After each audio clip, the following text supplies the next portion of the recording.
आताच किचनमध्ये तुमचं स्वागत. नमस्कार. आंबाडीची भाजी आणली गावावरून. मी गावाला होती पण गावावरूनच आणली. हिरवीची पिवळी भाजी झाली तर शिजली. लतास किचनमध्ये तुमचं स्वागत. नमस्कार. मी आंबाडीची भाजी बनवते. हिरवी भाजी शिजत घातली, गावावरून आणली. आता ही पिवळी भाजी झाली, शिजायला घातली. आता आंबाडीचा ठेसा बनवायचा आहे मस्त छानपैकी. अशी भाजी शिजून तयार झाली. आपल्याला आता याचा ठेसा बनवायचा कांदा वगैरे घालून. असा आहे भाजीचा गोळा झाला तर ठेसा बनवायचा. 2 गोळे झाले कारण भाजी शिजून कमीच होते. किती शिजवा तरी थोडी कमीच होते. एवढा मोठा कांदा घेतला कारण 5-6 कांदे घेतले.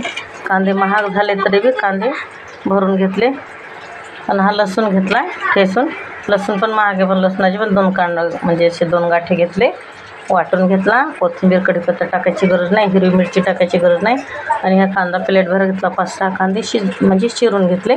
आणि हे अद्रक कच्ची म्हणजे भाजी शिजून घ्यायची, त्याचा ठेसा बनतो. आणि ठेसा खूप छान लागतो. आंबट ज्वारीची बाजरीच्या भाकरीबरोबर खूप छान लागतं. आणि गावाला ताजी भाजी आणून मी फ्रीजमध्ये ठेवली कारण मी गावावरूनच आलेली आहे. भाजी घेऊन आली आणि ही भाजी आता शिजवायची. शिजवून घेतली. आता याला तडका द्यायचा कारण आता मी तेल टाकते. तेल थोडं जास्तच टाकायचं, 2-3 पळ्या टाकायच्या म्हणजे तर आंबटपणा पण खूप छान असतो आणि आंबट लागते.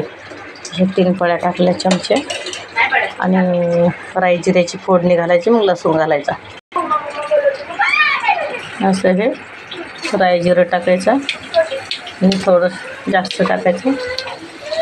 असं तडतड शिजले की लसूण टाकायचं. असं तडतड वाजून झालं तर आपल्याला थोडं लसूण टाकायचा. लसूण टाकलं की आपल्याला थोडंसं होऊ द्यायचा लालसर. नाही झालं तरी कांद्याबरोबर होतो. कांदे भरपूर टाकायचे कारण कांद्याचे त्यांना आंबटपणा कमी येतो. कांदा कसा गोड असतो ना, आणि ते भाजी खूप आंबट असते. आणि 2 पाण्यानं धुतली तरी आंबटच राहणार आहे कारण त्याच्यामध्ये कांदा टाकला ना जास्त, मग थोडेसे बरे वाटते. असं हलवून घ्यायचं. कांदा चांगला लाल बरगंडी कलर होऊ द्यायचा. लाल मिरची पावडर आणि हळद टाकायचं. चवीनुसार मीठ घालायचं आणि ठेसा बनवायचा. आंबाडीच्या भाजीचा ठेसा. असा आहे कांद्याचा बरगंडी कलर झाला गुलाबी. एक अर्धा चमचा हळद टाकायची आणि मिरची पावडर थोडंसं जास्तच घालायचं कारण ती आंबट असते भाजी, त्याच्यामुळं हे आंबटपणा थोडासा कमी होतो. तिखटानं आंबटपणा कमी लागते. आणि चवीनुसार मीठ घालायचं.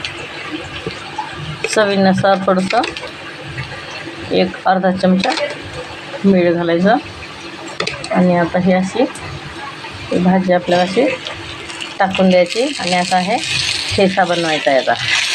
कांदा जास्त आणि असा एक छानपैकी ठेसा लागतो हे बनवायचा. किती कांदा जास्त झाला ना, कांदा जास्तच लागतो. हे छान लागते खायला भाजी. इकडे भेटते मुंबईकडे पण ते गावरानी भाजी भेटत नाही आणि चांगली पण भेटत नाही. आणि छान भेटते हिरवीगार भाजी, छान लागते. असं आहे आंबाडीचा भाजीचा ठेसा. छान झाला. तुम्ही पण करून बघा. आणि कारण उकडून घेऊ शकतो, भाजून पण आंबाडीची भाजी ताव्यावर अशी अडवी-तिडवी भाजायची आणि धुवून घ्यायची आणि त्याला कांदा वगैरे घालून ठेसा करायचा. कोणी उकडून करतं, उकडून केलं तरी बी चांगलंच लागते आणि भाजून केलं तरी छान लागतं. तुम्ही ना हे उकडून भाजी छान आंबाडीच्या भाजीचा ठेसा. लाईक करा, शेअर करा. धन्यवाद.